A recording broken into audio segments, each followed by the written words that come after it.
This week, JP Bourget, president at Blue Cycle, joins us to discuss getting control of your security data pipeline. In the security news, Fortinet patches critical FortiOS vulnerability, stack rot, hunting for a new stealthy universal rootkit loader, exploiting cross-site scripting, SuperCon 22, and the world's thinnest boombox, the ThinkPad you wish you had, unveiling secrets, a whole bunch more, because that wasn't how I wrote the teleprompter, but also, it's alive! It's alive! All that and more on this episode of Paul's Security Weekly. This is a Security Weekly production for security professionals by security professionals. Please visit securityweekly.com/subscribe to subscribe to all the shows on our network. Broadcasting live from G-Unit Studios in Rhode Island, it's the show where exploits run wild, packets aren't the only things getting sniffed, and the cocktails flow steady. It's Paul's Security Weekly. SOC analysts are often overworked and underappreciated. In fact, many consider leaving their jobs or changing careers altogether. Devo is hosting the third annual SOC Analyst Appreciation Day to pay some long overdue kudos to analysts and encourage organizations to improve their job satisfaction and mental well-being. Join Devo and other cybersecurity industry professionals on October 18th for sessions and panels focused on de-stressing, SOC career development, and more. Visit securityweekly.com/Devo to register. Deep in the forest of Morag lies the motherboard of Mog, the Undying. And it's said that a man who can pull the CPU 8088 from the processor slot without bending a pin will be the king. And that man shall be Paul Asadorian. Welcome, everyone, to Paul's Security Weekly, coming to you in super low definition compliments of Darth Vader himself. This is episode number, is it 789 or 790? 790. It is 790, recorded on July 12th, 2023, right here in G-Unit Studios in Rhode Island. Mr. Doctor, the doctor even, Dr. Doug. Hello. Dr. Doug White is here with us. Welcome. I'm in low res too. You are? Yeah. Now except when you do your show, then you're in high res. Oh, yeah. If you go over watch my show, you'll see what I really look like. You can see Doug's nose hairs. I know. I look like and Brad the Pitt over fibers there. on his nose hairs. It's just this low res that makes me look overweight. Hey, I thought this was a family show. Nose hairs. It's nose hairs. Mr. Jack Guesswich is here with us again, joining us here in studio in Rhode Island. Jack, welcome. Great to be here. It's good to have you. Yes, welcome back. A lot of fun. On the lines remotely, Mandy Logan is here with us. Mandy, welcome. Good evening. And I'm sure everyone was so worried about this. I finally have a tiny moonshine again. Oh, I was very worried about that. I'm glad you have that. It's good. I feel like the show comes out better all around when you have the little moonshine. It's like a good luck charm. Tiny moonshine? Yeah, I the know, tiny moonshine. It's just that thing. It's tiny and it makes me not see straight. It's so cute. Mr. Lee Neely is here with us. Lee, welcome. Hey, I'm here. I'm glad Mandy's got the moonshine. You know what they say, don't mess with a streak. That's right. Been a while since I've been able to do segment one. Yes. This is cool. Thanks for joining us. Mr. Josh Morpett is here with us. Josh, welcome.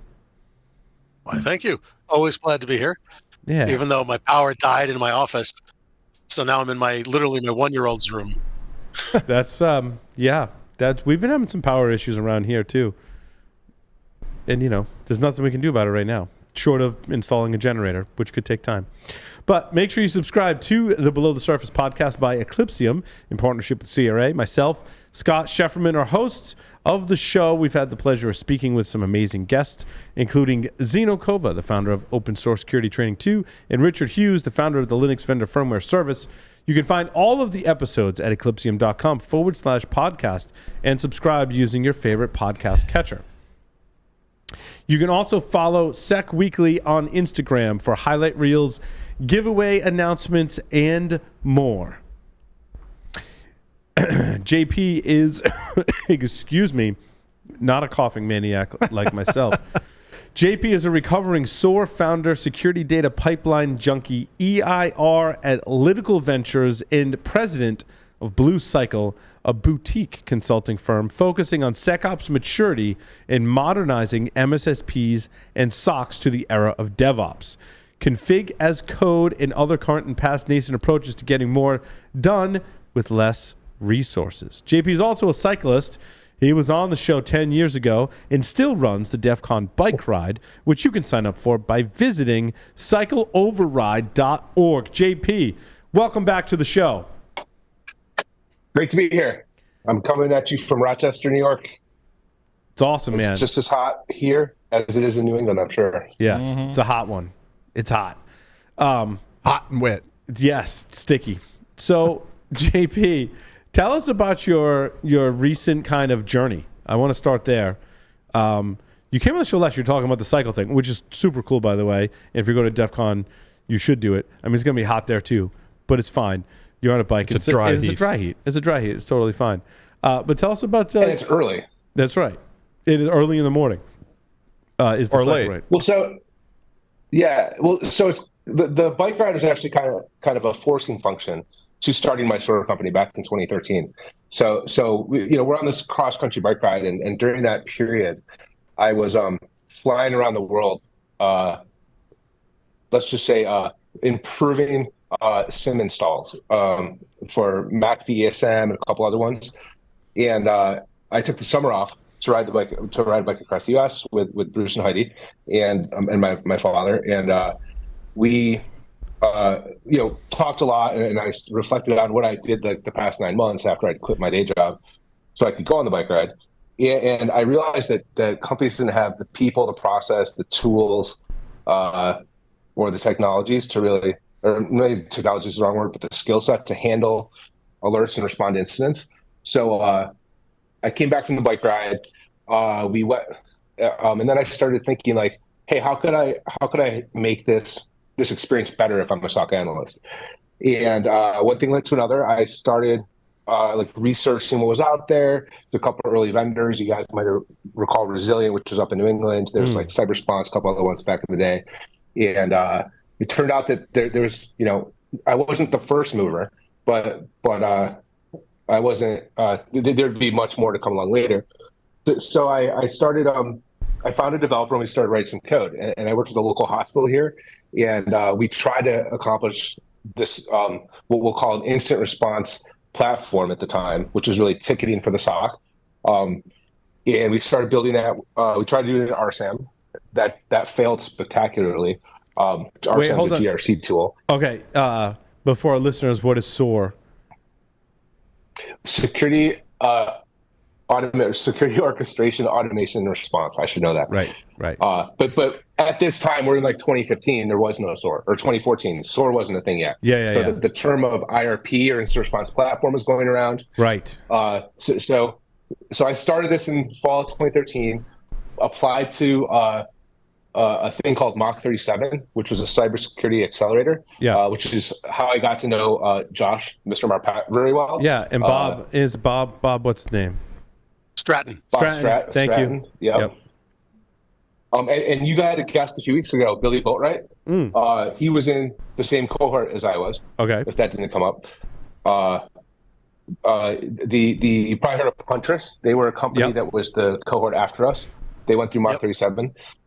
But anyways, so that's where I tried to raise money in upstate New York, and it's traditionally manufacturing here, and it wasn't very representative of like the people here that had money to fund people didn't understand the capital intensive nature of building software. Yeah.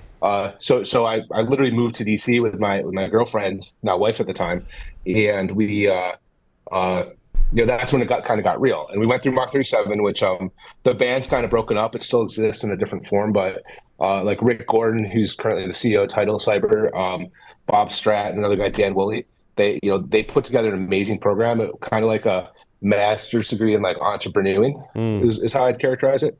And Josh can attest to this too, right? And Josh worked his butt off when he was there. We all did. But I learned so much. But most importantly, it got me into a network, like a Boys and Girls Club, of people who had been, walked where we were trying to walk before. And every Thursday night they'd have a dinner with like the first undersecretary of DHS was one week. The Ron Gula from Tenable, who had built $1 billion company at the time. These are the people that we were getting like rubbing elbows with and giving us like experience, strength, and hope to help us figure out how to get to the next step. So I'm going to fast forward to 2017. We were building an incident response product. The market started to change when Phantom came out. And I have to give kudos to the way that Oliver and his team. I had no idea. I was pretty naive at the time. I didn't know that Oliver had like exited 3 companies. He'd done this before. He raised $4 million in 2014 when I had probably raised $1 million. And I am competing with him and what was his company? founders. What was his company? Phantom Cyber. Yeah, Phantom. Okay, yep. I remember Phantom because all these companies, like Splunk SOAR. all these companies have been bought by this point. So, well, it's crazy because, so we were undercapitalized all the time, and I'm not going to tell you the whole fire burning the ground story, but anyways, Phantom came out, Demisto came out, who were much better funded than us, and so in 2017, that's when we had to become an orchestration company, and so we actually hired a CEO. I went back. I was the founder CEO for the first 3 years, and then we started building out an integration ecosystem. And I built an integration ecosystem with me and like 3 interns of about 110, 120 cyber and ticketing system integrations in about 18 months. Wow. So as we'll talk about a little bit, that was some experience that's become very useful this decade to me, as I was forced to like become adept in Python. I was forced to work, get to know the good, bad, and the ugly of a lot of different security APIs and tools. And I've been able to leverage that into some other stuff that's actually providing value, and helping make the journey to build a SOC and to refactor and modernize your SOC a lot easier. So we sold the company in 2020, and it was like academically fascinating and kind of like a strange emotional train wreck. And as I was selling the company, right before we sold the company, I learned that I had prostate cancer, and the silver lining to that, the whole mess that was selling the company, we sold to swim lane, was a distraction to me until I had my prostate out. Everything's good. If you're gonna get cancer, get that one, and find it early. Glad to hear you're doing okay. Out. Yeah, glad to hear you're doing okay, man. Yeah. You're not getting rid of me yet. We want to keep you around. Hence why I want to have you back on the show and mingle with you in any chance that I get at conferences and wherever we happen to be in the same vicinity. So, and what a way to channel such a useful distraction for such a massive thing that's going on. That's really awesome. Well, literally, like we closed the deal on April 15th, and my surgery was like 2 weeks later. So I didn't really have time to like worry about it and be all in my head about it. And I think this is actually the first time I've publicly, other than I've told some people, but I don't think I've ever publicly shared that happened. But I'm happy to, just never had reason to. I think that deserves applause. Yeah, I think that's round of applause, man. Like that's not an easy thing to go through on both accounts. So get your shit checked. Right. We say don't click shit in cyber. Get your shit checked. Yeah, for sure. So then you sold the company, recovered from prostate cancer, and then like a lot of us would be like, you know what, I'm taking some time off. I don't think you took any much time off, probably, if any, if I know you, JP. Well, I should add one thing to that 5-year period or 6-year period from 2014 to 2020 is that I got married and I had 2 kids and I moved twice. And then in 2020, after we sold the company, I had a 3rd child. So on top of like startup life, we started a family, and the reason that I had to start another product company is because I'm trying to kind of pay back that capital back into my family that I spent having a startup. Yeah, no, I hear you, man. Yeah, but you've still been. I mean, obviously busy. 3 kids. I have 3 kids. 3 kids is a lot of. I mean, 1 kid's a lot of work, let alone 3, as you well know. So, yeah. But you kind of you took your experiences and started doing some cool stuff, because you kind of, you gave a nice lead in for our audience, because I know some of what you're about to say, and it was a nice lead in that you were doing you went through some crazy times, right? And you learned a bunch of really interesting skills. So you mentioned you learned a lot about coding during that time. You learned about how products, mostly security products, interact with each other in APIs, which set you up for what you're doing now. Yeah. So So after I finished closing the company, after everything closed, I hung around and worked at Sterling for a while. I helped them work on a product that's now released called Turbine, which is if you think of the SOAR market, let's talk about the SOAR market for a minute. So Gartner would describe SOAR as 4 pillars. It is case management, threat intelligence management, orchestration, and automation. If I'm an MSSP and I'm looking to automate things, I probably don't need case management because I've probably already built something out. Yep. And I may or may not need threat intel management. So I have been of the opinion since probably 2017, 2018 that there's actually a bifurcation in the market needs in the SOAR arena. Folks that already have and this is also some big enterprises too. There is you have products like Times, which I would characterize as orchestration as a service, which doesn't come with the ticketing and like the other case management type things that SOC might need. And so when I was working this thing Turbine that Similarly has released, like it wasn't out at the time. We actually worked with we contributed a lot. As a company, I kept contributing for a few years afterwards to an open source Python project called Stackstorm, which was an event-driven orchestrator. And so a lot of those integrations, we kind of did version 1 of all of them. We got up to about 80. And then we got to the point where like our development team for the core products couldn't keep up with our integration velocity. So they couldn't deliver the orchestration needs that we needed. And again, we were undercapitalized. So we ended up using open source products and refactored the front end of our app to like leverage that open source product. And so then we rebuilt everything into Stackstorm, and it had this like pack, like a unit of deployment called a pack, so we could, have a CrowdStrike pack and a Sentinel-1 pack and a whatever pack, right? So we ended up building like 100 of those. But so then when I left, I left Slimlane right after my third son or my third kid was born, and I started working with some MSSPs who were having challenges scaling their ability to ingest data. And so if we think about this, in my mind, there's 2 personas that we work with the most, and we have the enterprise, which has a one-dimensional set of problems, meaning most enterprises will have like 1 EDR, maybe 2 EDRs, but they only have 1 tenant of CrowdStrike. They only have 1 tenant of the other EDR, and they might have anywhere from like 7 or 8 up to maybe like 30 or 40 data sources they want to ingest in different ways. Sometimes most of the time it's to a SIM, but like in other cases they might want to send it to Elastic, to some forensics tools, to S3 to store. And then you have the MSSP land, which take all that, but multiply that by 50, 100, 1,000 customers, and the ability to manage the credentials, the code that's pulling data becomes much harder.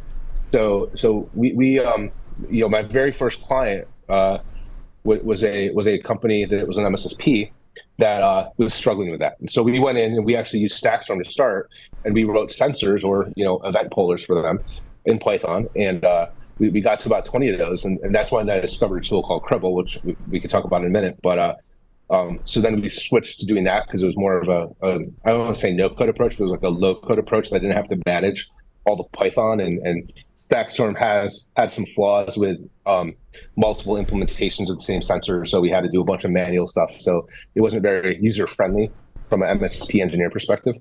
So I'll pause there for questions, or I can keep going. So what's the problem that enterprises have today, JP, when they think about their data pipelines for security? Well, yeah. So like I said earlier, I like to think about this backwards. So if you think back 10 years ago, and maybe any listeners here who were a security engineer, or security guy or girl 10 years ago, you got a SIM, you got a new SIM. It's like candy. It's like, how much can I get into the SIM?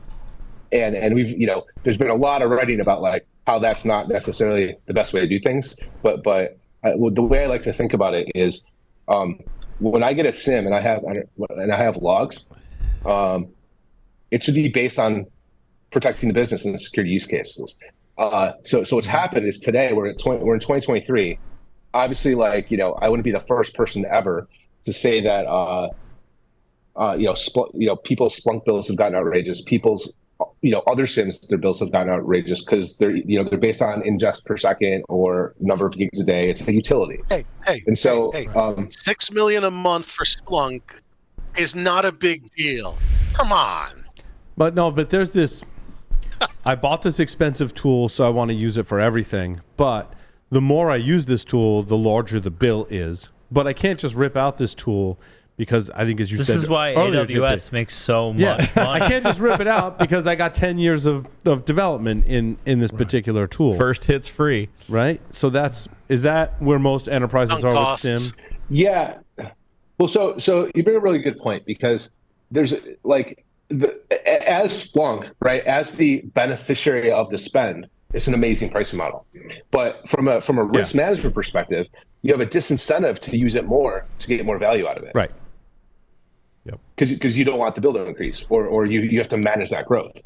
And we talked a lot about this when we were trying to figure out what floor pricing was, because we didn't want to have a model that disincentivized people to use more of us.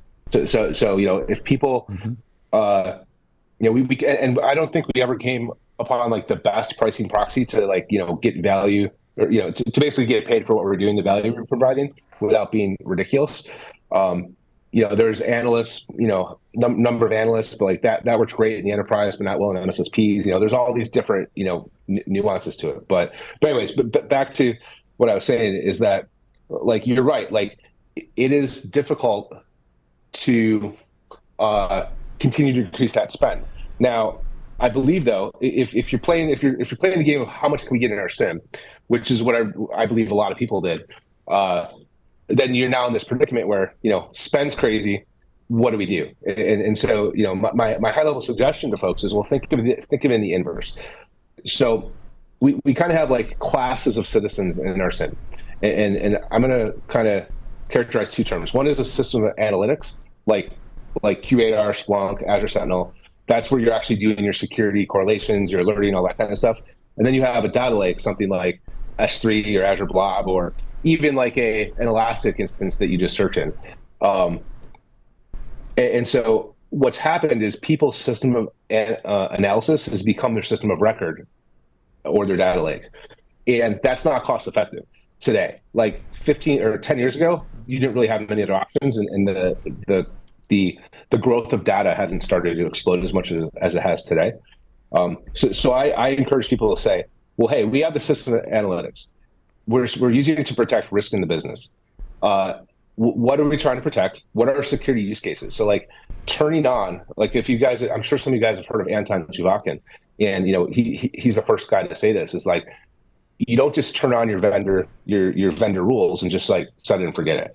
And in addition, like when you go spend $6 million a month on Splunk, well, not every business properly budgets like the labor or the people to actually curate and care and feed that system, which is not an insignificant number. So anyways, if you look at what you're alerting on in Splunk or whatever your sort or SIM is as security use cases, and you have a process to essentially build those use cases, just like you would if you're like writing code or doing lots of other things, that security use case should define or should inform a ticket to create it to detection engineering or to whoever writes your detections. Those detections should define what you bring into your SIM.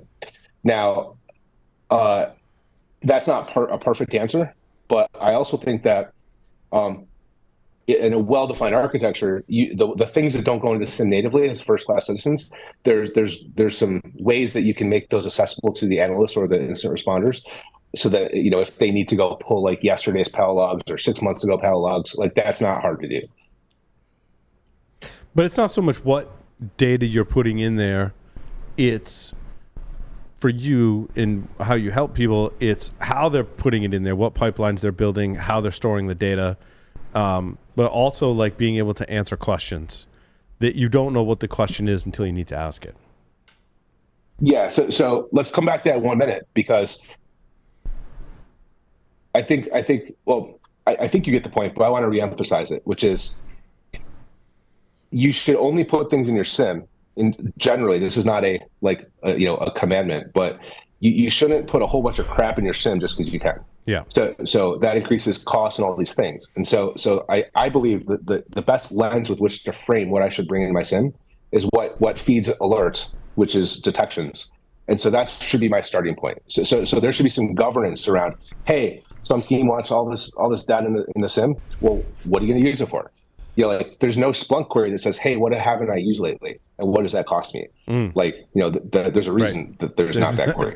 So right.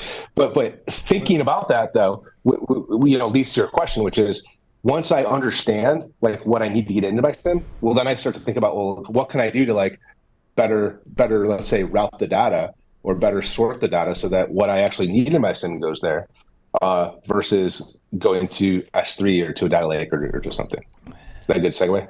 Yeah, but I like that approach. I think you described to me a way where you can store stuff in S3 and pull it into your sim if you need to do some analysis based on an incident. But largely what you're putting into your sim, you're being smart about because it's helping you on a day-to-day basis, right? It's helping you with your normal everyday operations. When you have an incident, that could step out of your normal operations. You're like, oh, I need to correlate data from the time clocks with the Wi-Fi platform and my Oracle database. And then you're like, well, I didn't put all those logs in my sim, but I have them somewhere and need a process to be able to complete that investigation.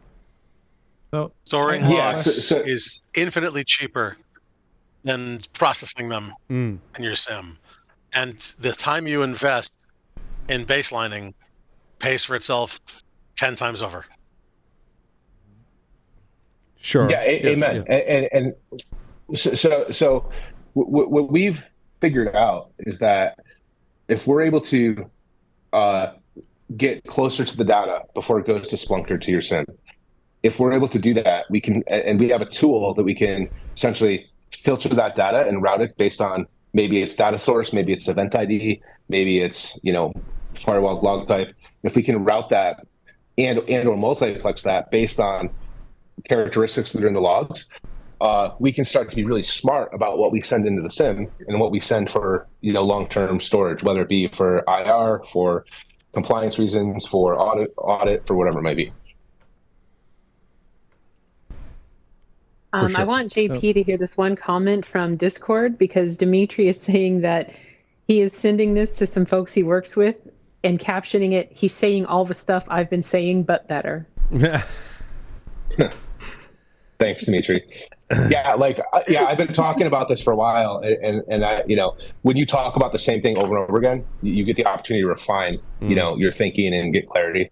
And so this, I didn't come up with all this yesterday. And there's been a lot of pain where, I've made a lot of mistakes or made maybe not bad recommendations, but like I learned something from recommendation that I made and now it's, shifted to be, to include some more wisdom as you go down that path. So glad it helps. But I think a lot of teams, kind of going back to my example, they know where the data is.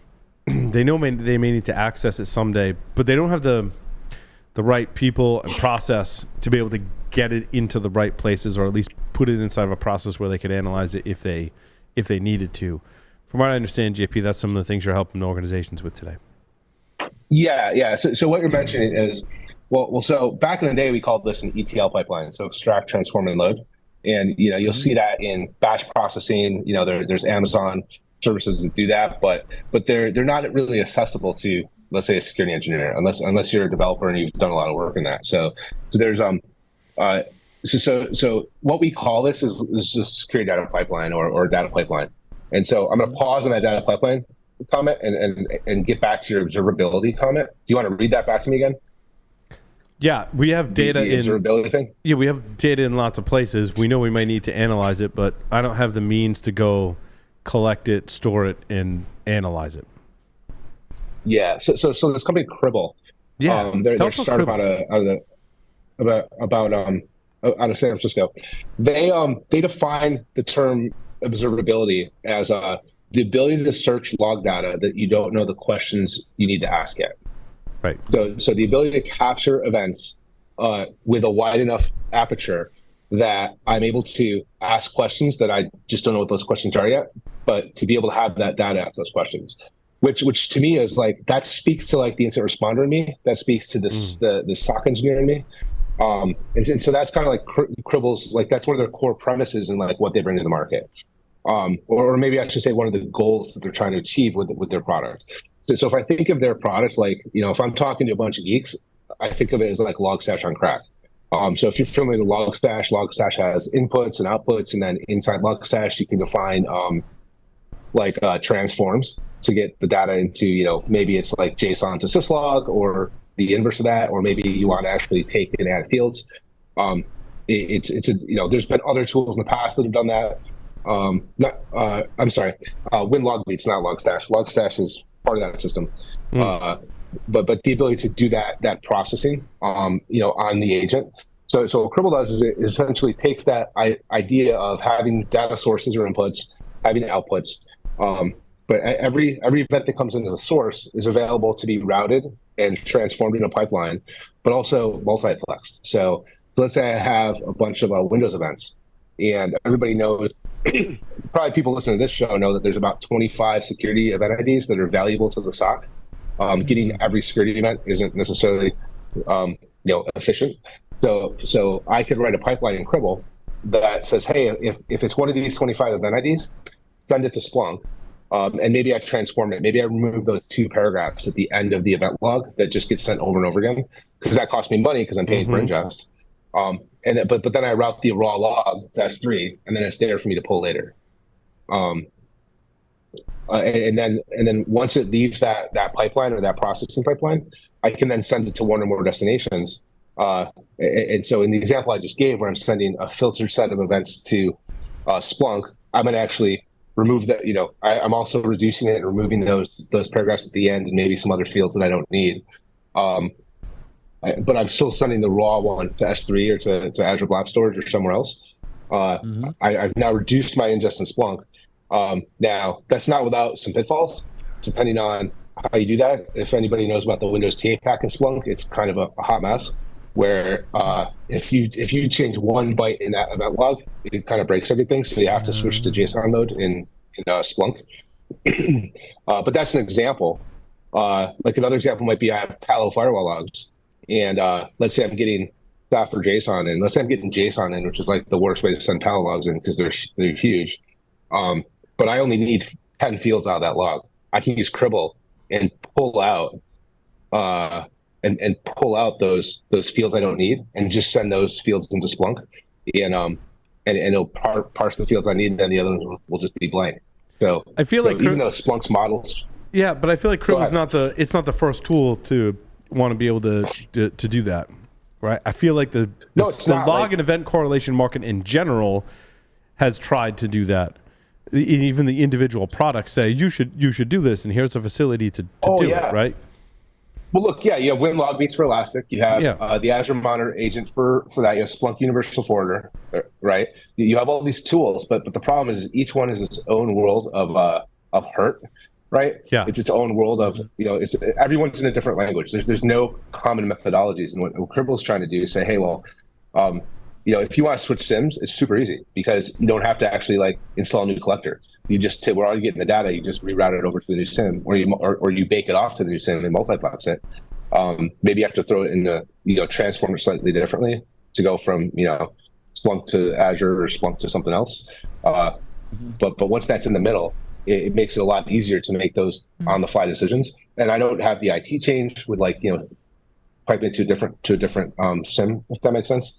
So yeah, there's definitely other ways to do this, and not every client we have ends up using Cribble. Like there's other approaches. Like we've done a lot of stuff with Vector. We've done a lot, which is a Datadog's collection agent, which is a newer one, but it's kind of built for containerization. So we helped an XDR vendor build out a 2,000 client deployment where they just use Helm charts to add and subtract data sources from clients. And each data source from a client is just like a little vector container that runs in Kubernetes. So that's another approach to it, right?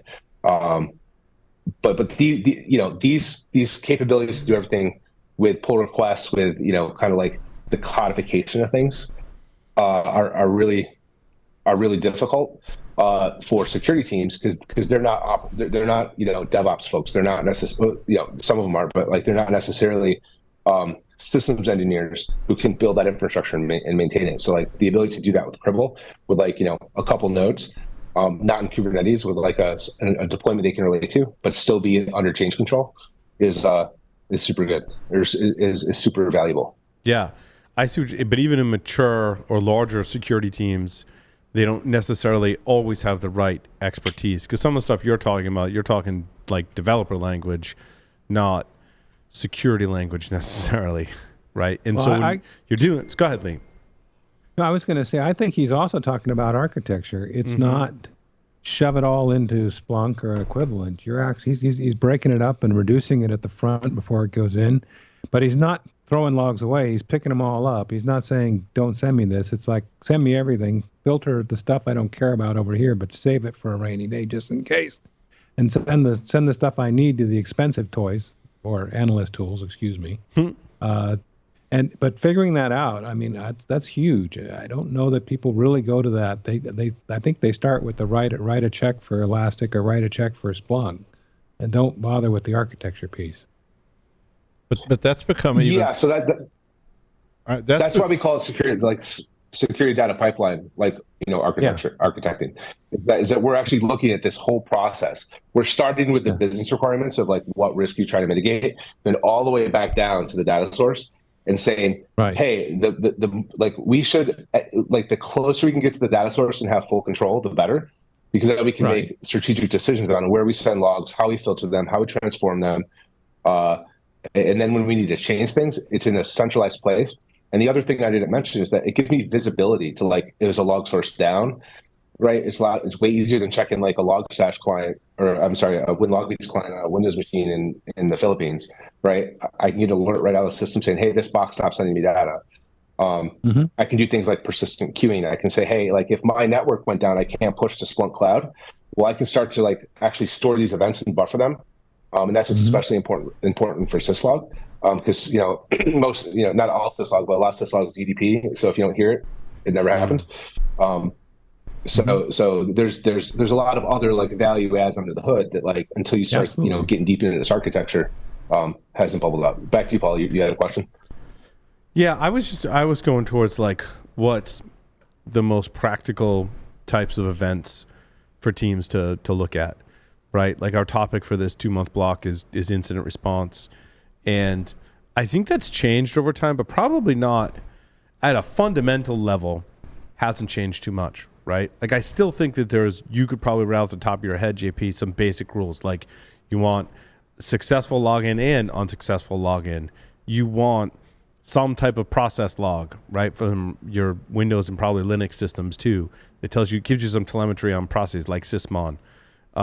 There's probably some like really good tips. Like you could almost create a cheat sheet, right, for people like if you're just starting on this project or you're inheriting a bunch of this legacy stuff, like make sure you're doing like these five things, right? Yeah. So let's come back to the left of Cribble in a few minutes because I want to talk about that because Cribble's like it can do a lot of stuff, but it doesn't solve everything. So like there's kind of like a hierarchy of needs, if that makes sense. So I think of like today it used to be Windows security logs, right? Now I actually, this might be controversial, but I believe that if I have the right EDR configuration of Defender, CrowdStrike, SentinelOne, a couple others, if I have the proper configuration, like I want to get domain controller event logs or security event logs, but I don't need as much logging from Windows machines as one might think. And that's if I have the proper, flags enabled in my EDR product. And like, I'm not an expert forensicator. I know some stuff, but I'm definitely, it's not what I do every day. But I think that as I think of like endpoint telemetry, what I'm seeing the trend going in the market from like at least in the MSP space, and it's starting to bleed in the enterprises. People getting really good at writing detection rules in the EDR so that they don't have to capture the fire hose from Falcon or whatever. Yeah. They if they're following the patterns that are going on, in the around attack surface space, they're able to write new detections pretty quickly, so that they get that alert into the SIM with the supporting characters of processes and memory and files access and all that stuff on demand versus having to consume that fire hose. Is that and you're starting to see some? Is it knowing how to write the right YARA rules? Or YARA rules something that defenders should be learning in this context? I'm more thinking about EDR rules than memory forensics. I'm thinking about like, hey, if a folder in this directory structure, anything in C Windows System 32 gets touched by something that came from the internet, right, and then tried to launch an interactive session or a script, right? That's an event, right?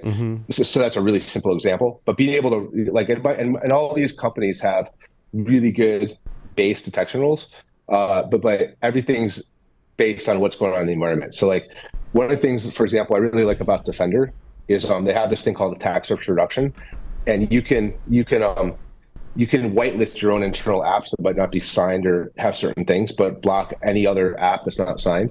And that goes a long way into keeping people from executing stuff that they shouldn't. And I realize there is signed malware and stuff, but if it's never seen it before, it can automatically block it versus like, some internal dashboard to measure magnets or something stupid that, right. But you're not going to, it's from 10 years ago and gets launched all the time. You're not going to detect and block everything. And that's not, you're right. In the context of this conversation, JP, like, I just want to throw that out the window and be like, we're not talking about 100% detection and blocking of all bad things. Like, that's just not right. What you're doing is increasing your chances that at some point you're going to detect it because it did something abnormal that was caught by your rules. It may be correlated with some other event, right? Or maybe it didn't and you catch it too late, and that happens too. But that doesn't mean you should take everything that we're saying and like throw it out the window and go, I'm throwing my hands up, like I'm done, like I'm never going to catch everything, so I give up. But what you're saying is if you have a good architecture with how you collect and store and process your events, and you're looking for everything that you can basically figure out is looking for the right conditions on your systems, or maybe the wrong conditions, right, on your systems via these rules that what you're saying come from your EDR, right? Like there are certain conditions that'll detect a bunch of stuff. They're at least giving you decent telemetry that even if you're not detecting it, if you are archiving them, and most of these EDR products give you at least a couple of weeks, if not like 6 months of history. Sorry, I lost my train of thought. So there's I just have that opinion on EDR, and I don't think every EDR product is that good yet, but I think that that's the direction things are going. I think that I saw Gal Spencer's name mentioned in the chat a minute ago, and he would say that like DNS logs are super important, which I believe. DNS logs can give you some telemetry to things that you might not realize is going on. I kind of wax and wane with like network events, where if you remember like 10 years ago, Bro was like super hot, and network security monitoring was super hot, and then it kind of died a little bit because everything started to get really encrypted. But I feel like there's kind of like a network resurgence, or there's a resurgence of network security monitoring going on. So having some telemetry to NetFlow or some way to see what's happening on your network, there's like not protocols that are understood by other things. I feel like that helps you, but it helps you prove your hypothesis, right? Like I think something's funny going on, and if you've got good network telemetry, you can go, oh, that machine connected to a known C2 server, so like now is definitely something like that adds to my hypothesis that this machine got popped, right? Yep. Yeah. And then it depends on your policy. Do I just wipe it and move on because we don't have the resources to deal with it, or do I dig deeper?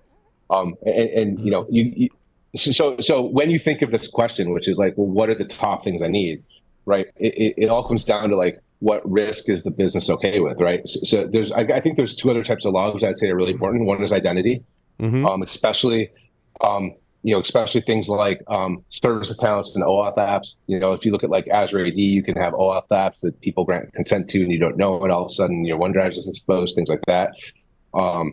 and then just things like Oxy and all that, and that's a good trigger for me, which is, did you guys see the Jump Cloud announcement where they like reset all their API keys for everybody? I did. Yeah. I didn't cover that. Maybe I added it as a story, but I didn't. What the hell is the response plan for that? Yeah, who has a response plan for that? I mean, Jump Cloud is essentially Active Directory for non-active Directory people, right? Got its start in when we used to call it OS 10.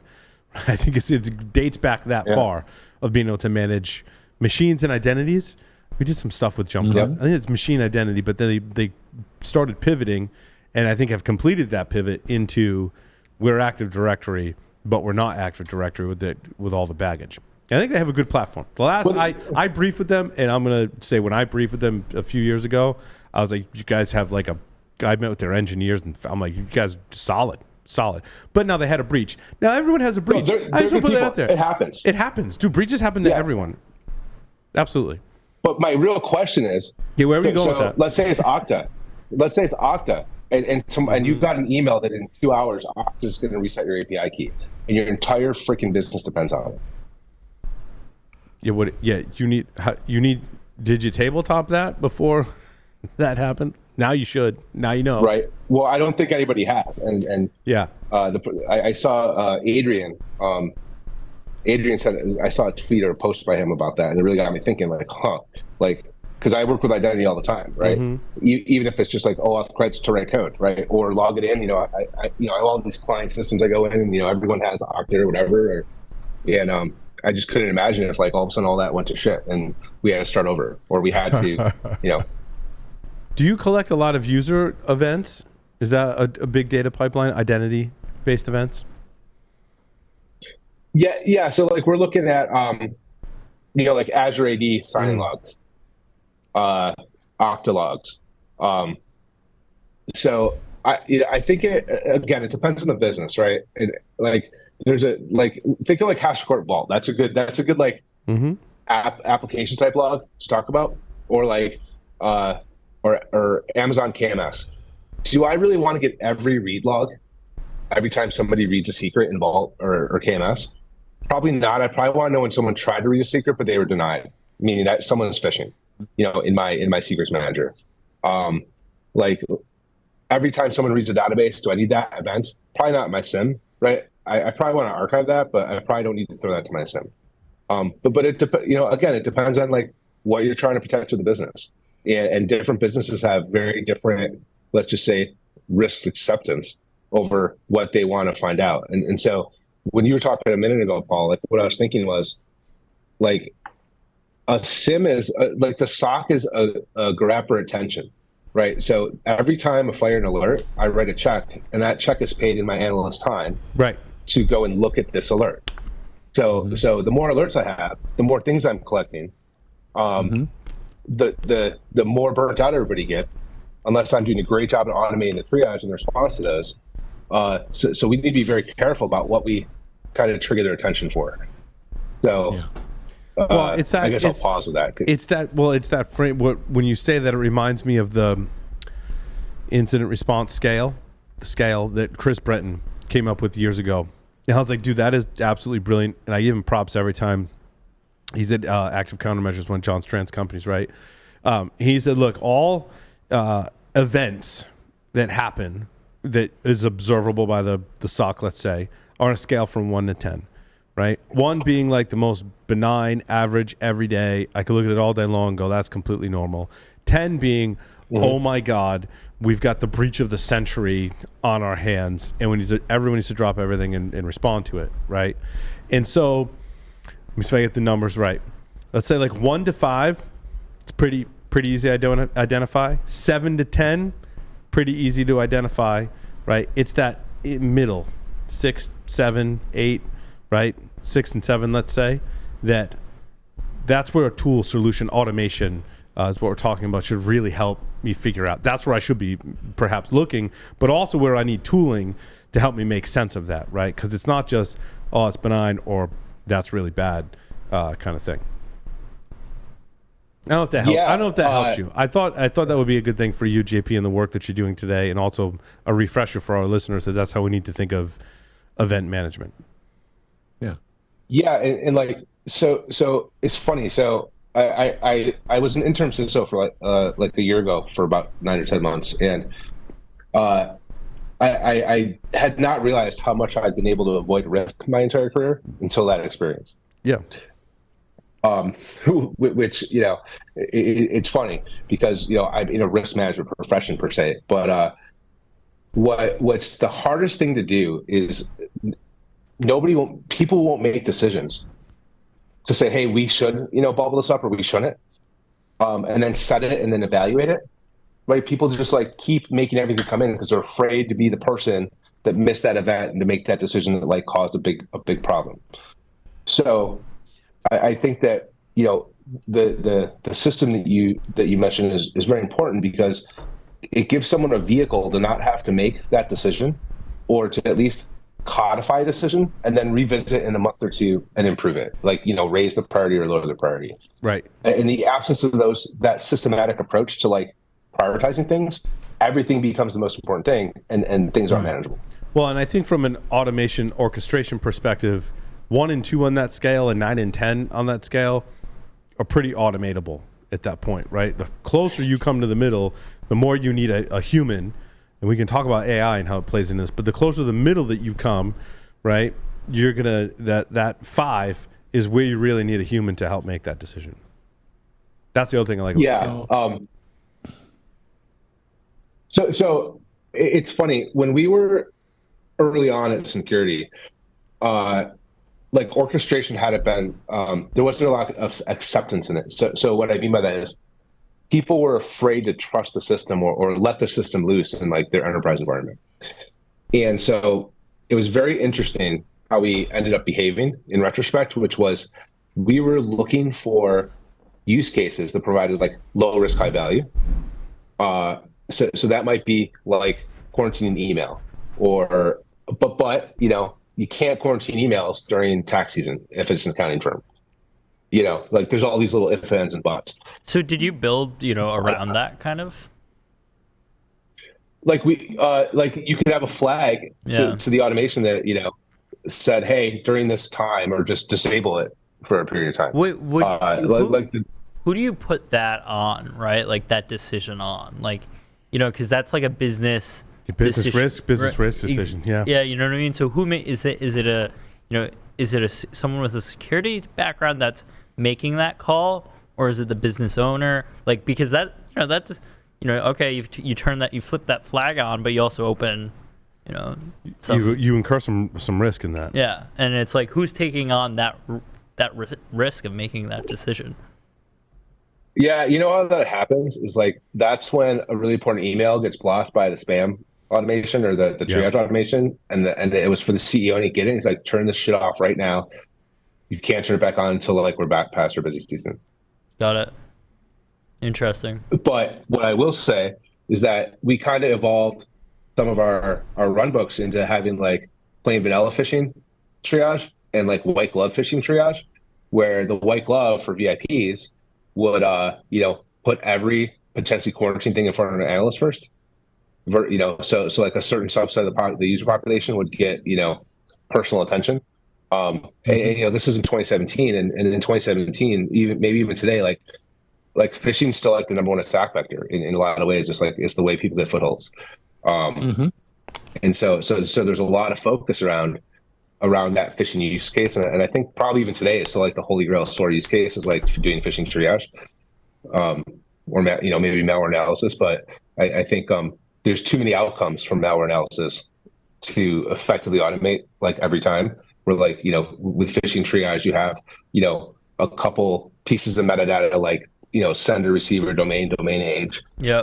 Is the attachment or link known bad, right? But what's funny is like you look at like Proofpoint. Proofpoint will deliver the message and then and as it's delivering, it'll sandbox it, and it might take 5 to 7 minutes to sandbox it. And by the time it's sandboxed, people might have already opened it or clicked it, and that's their model. Does that blow your mind? There's much better solutions for that particular problem today. I mean, most solutions today will go yank it out of people's inboxes to reduce the chance that someone would open it once it's delivered. So yeah, there's all kinds. So let's talk about the left. Go ahead. We're not talking about email security in this segment. Go ahead, JP. Yeah.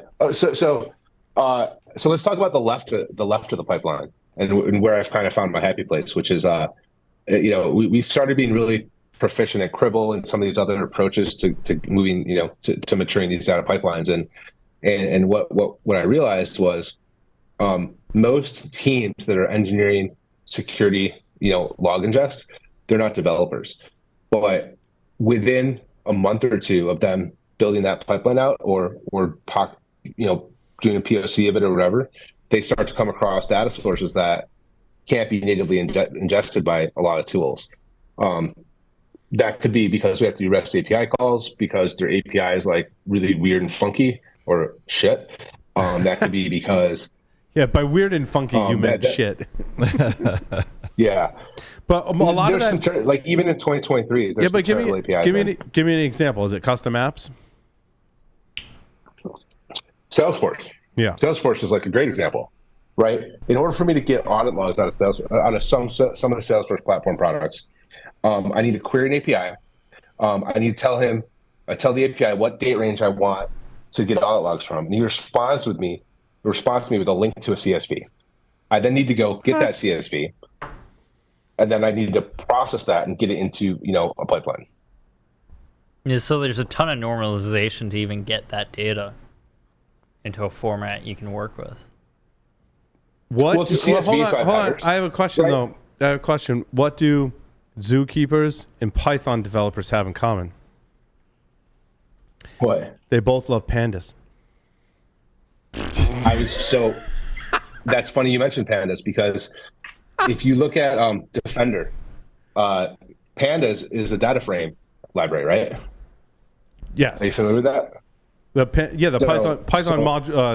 Python library, I should say, pandas is data frame, right? A lot of people use the reason I remembered that joke is because you talked about parsing CSVs, and a lot of people use pandas to do that. Yeah, because pandas will take like tabular data and it'll explode it out into JSON. Right. Correct. Yeah, which is super handy, especially with Azure's log analytics tables, where everything is tabular data. So if you do a query, you get one payload that has the list of fields, and then you get 17,000 rows without the field names. So it's way more efficient way to move data around. But if your end system's expecting JSON like Splunk, well, it's a mess. You have to transform that data. I want to just something that came up recently, because we mentioned Azure Active Directory. We mentioned Azure and Active Directory. I don't know specifically. Actually, it's Entra. It's Entra. That was the correction. It's Microsoft Entra ID. Is that how you say it? Entra? Entra. Entra ID. And I'm wrong. Well, Doug pronounces everything wrong. I do. You know how many people I saw saying, I refuse to call it Entra? Okay. I'm going to call it Azure AD forever. There's a revolt. We're revolting. Why does Microsoft feel they need to change the name of everything all the time? Keeps the marketing people employed. A self-answering question. Because then they can charge you twice. That's right, and they can do new training. They just like printing new T-shirts. Have you been trained on Intera? I'm going to say it a different way. Intera. Put that on a shirt. It's not Interasys. That's different. Yeah, that's something else completely. That was a different company. Yeah. Interotestinal. Anyway. Down at the acronym store. JP. But closing thoughts. Yeah. And then I have five. I think you need to play 5 questions with Security Weekly.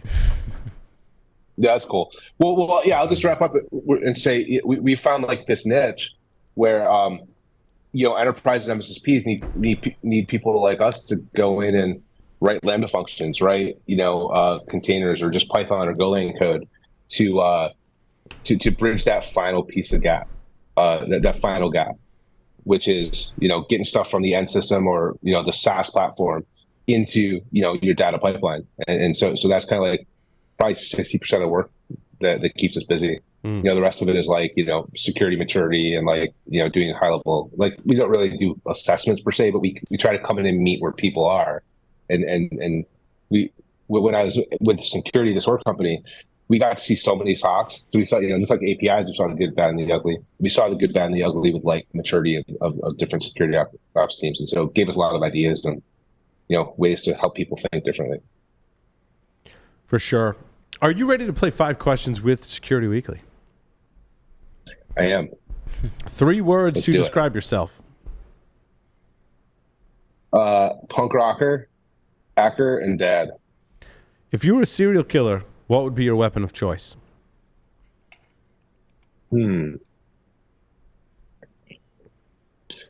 Mongolian throat singing. If you wrote a book about yourself, what would the title be? Come back to that one. What is your favorite hacker movie? I'm gonna throw a random one out. Do you guys remember Ashley Schwartzow, who Yes. did that documentary called "Hackers Are People Too"? Yes. I know it very well. I've seen it at least 3 times.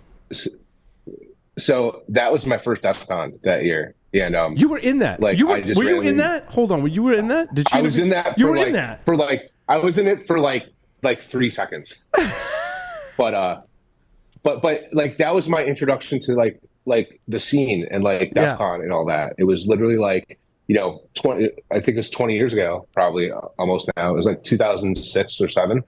And that was my first DEF CON. It was DEF CON 15, so whatever that calculates to be. And I met her, and she was filming and whatever.